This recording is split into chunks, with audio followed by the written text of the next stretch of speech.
ഇവിടെ കൊണ്ടുവരുന്ന അജണ്ടകളുടെ ആഴം നമ്മൾ കൃത്യമായി മനസ്സിലാക്കണം. ഒരു മതരഹിത സമൂഹത്തെ ഉണ്ടാക്കാനാണ് ഇവിടെ ഇന്നവർ പരിശ്രമിച്ചു കൊണ്ടിരിക്കുന്നത്.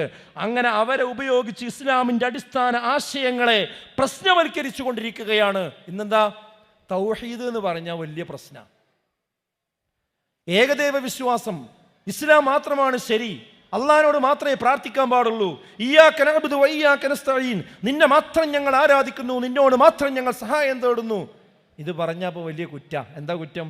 നിങ്ങൾ ഇസ്ലാം മാത്രമാണെന്ന് ശരിയെ പറയാൻ പാടില്ല, അള്ളാഹിനോട് മാത്രമേ പ്രാർത്ഥിക്കൂ എന്ന് പറയാൻ പാടില്ല. അതൊക്കെ പറഞ്ഞാൽ എന്തായി? വിഭാഗീയതയായി, കുഴപ്പമായി. അതാണ് ഇവിടെ മതമൗലികവാദം ഉണ്ടാക്കുന്നത്. നോക്കി നിങ്ങൾ, എൻ്റേത് മാത്രം ശരി എന്ന് പറയുന്നതാണ് ഇവിടെ കുഴപ്പമുണ്ടാക്കുന്നത്. ഈ കുഴപ്പങ്ങളുടെയൊക്കെ പിന്നിൽ ഈ തിയറിയാണ്.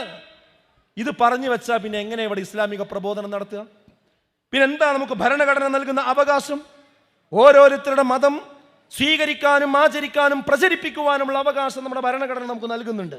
പക്ഷെ അതിനെയാണ് ഇന്ന് അതിൻ്റെ കടക്കലാണ് ഇന്ന് കത്തിവെച്ചുകൊണ്ടിരിക്കുന്നത് എന്ന് നമ്മൾ മനസ്സിലാക്കേണ്ടതുണ്ട്.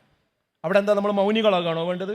അരീക്കോട് വെച്ച് നമ്മൾ പറഞ്ഞു, ഇന്ത്യൻ ഭരണഘടന നമുക്ക് നൽകുന്ന അവകാശം ചോദ്യം ചെയ്യാൻ ഒരു മതേതര സർട്ടിഫിക്കറ്റ് കൊണ്ട് ആരും വരേണ്ടതില്ല. അതിൻ്റെ ആവശ്യം നമുക്കില്ല.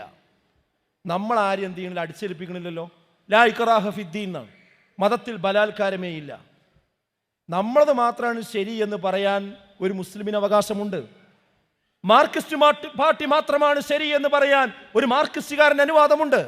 കോൺഗ്രസ് മാത്രമാണ് ശരി എന്ന് പറയാൻ ഒരു കോൺഗ്രസ്സുകാരന് അവകാശമുണ്ട്. മുസ്ലിം ലീഗ് മാത്രമാണ് ശരി എന്ന് പറയാൻ ഒരു മുസ്ലിം ലീഗുകാരന് അവകാശമുണ്ട്.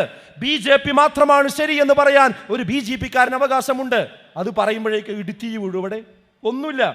എൻ്റെ ശരി നിങ്ങൾ നിർബന്ധമായും സ്വീകരിച്ചേ പറ്റൂ എന്ന് പറയുമ്പോഴേ കുഴപ്പമുണ്ടാവുള്ളൂ. അത് പറയാൻ ഇനി ഇന്ത്യൻ ഭരണഘടനയല്ല, സുപ്രീം കോടതിയല്ല, ഇവിടുത്തെ എല്ലാവരും മുസ്ലിങ്ങളോട് അങ്ങനെ പറയാൻ പറഞ്ഞാലും മുസ്ലിങ്ങൾ അത് പറയില്ല. കാരണം എന്താ അറിയില്ല? ഇക്റാഹ ഫിദ്ദീൻ, മതത്തിലൊരു ബലാത്കാരം ഇല്ലാണ്. ഇസ്ലാമിനെ അനുവദിക്കണില്ല. അത്രയ്ക്ക് ലളിതമാണ് ഇസ്ലാമിൻ്റെ കാര്യങ്ങൾ.